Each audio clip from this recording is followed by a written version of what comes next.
तो सभी दर्शकों को मेरा नमस्कार। मैं हूं डॉक्टर आनंद आदि योगी आयुर्वेदिक अस्पताल एवं नाड़ी परीक्षण केंद्र कैथल हरियाणा से। एक समस्या जो ज़्यादातर महिलाएं लेकर आती हैं, आजकल पुरुषों में भी देखी जाने लगी हैं कि जी बैठे बैठे घुटन महसूस होने लगती है, सांस लेने में तकलीफ होने लग जाती है, सांस खींचने लग जाता है, धड़कन बढ़ जाती है, घबराहट शुरू हो जाती है, एंजाइटी पल्पिटेशन शुरू हो जाते हैं, नेगेटिव थॉट्स आने लग जाते हैं या मरने तक का मन करने लग जाता है। अब ऐसा क्यों होता है, इसी में इसका हल रहेगा, क्योंकि किसी भी तरह की साइकेट्रिक मेडिसिन रहेंगी या आपकी आयुर्वेदिक होम्योपैथी या जो भी मेडिसिन हैं, जो दवाइयां हैं वो पूर्ण हल नहीं कर सकती। तो ये समस्या उत्पन्न कहाँ से हुई? ज्यादातर लोगों में ये समस्या आई कहाँ से कि बैठे बैठे घबराहट होने लगी या खालीपन इतना लगने लगा जिंदगी में कि जीने की इच्छा खत्म हो रही है।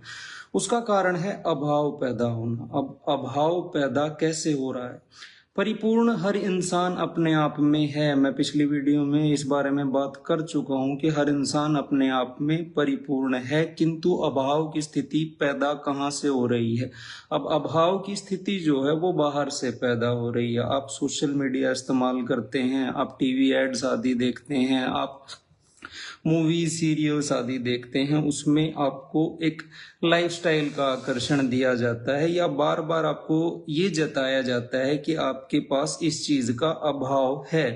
अब मान लीजिए उदाहरण के तौर पर आज के समय कोई मेरे पास आकर कहे कि तुम्हारे पास तो गाड़ी नहीं है। अब मेरे पास नहीं है किंतु मुझे जरूरत महसूस नहीं हुई कभी, लेकिन उसके कहने पर मेरे अंदर अभाव की स्थिति उत्पन्न हो गई। अब वो अभाव की स्थिति किसी भी दवाई से नहीं भर पाएगी। जैसा कि मैंने वीडियो की शुरुआत में लक्षणों की बात की है, बैठे बैठे घबराहट होना, पसीना आ जाना, डिप्रेशन, एंजाइटी, स्ट्रेस आदि की ये समस्या है। इनका स्थूल शरीर के आधार पर हम चिकित्सा कर सकते हैं, लाक्षणिक चिकित्सा हम इसकी कर सकते हैं, लेकिन जो आपने एक मेंटलिटी बना ली है कि हमारे पास ये नहीं है, हमारे पास वो नहीं है, उसका उपचार किसी भी तरह की औषधि से जो है नहीं हो पाएगा।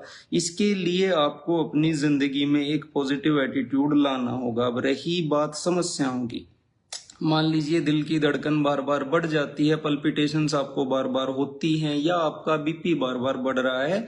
इसका कारण रहता है आपका पित्त दोष का बढ़ जाना। अब पित्त दोष को काबू करने के लिए आंवला चूर्ण आप एक एक चम्मच खाने के बाद ले सकते हैं। खाने में से ऐसी चीजें निकाल देनी है जिनसे आप में एसिडिटी होती है, जैसे आपकी लाल मिर्चें होगी, स्पाइसी फूड हो गया आपका, या पैकेट में आने वाली चीजें हो गई, या मैदे से बनी चीजें हो गई, या चीनी से बनी चीजें हो गई। इन सभी का त्याग आपको कर देना है। अगर आप में बीपी आदि की समस्या आती है या आपका पल्पिटेशन ज्यादा महसूस होती है, स्ट्रेस ज्यादा महसूस होता है, या मेटाबॉलिक एसिडोसिस के कारण आपको सांस खिंचकर आने लग जाता है, या सोते हुए घबराहट या पसीना ज्यादा आता है, उन सभी अवस्थाओं में आप आंवला चूर्ण एक एक चम्मच खाने के बाद सुबह शाम इस्तेमाल कर सकते हैं।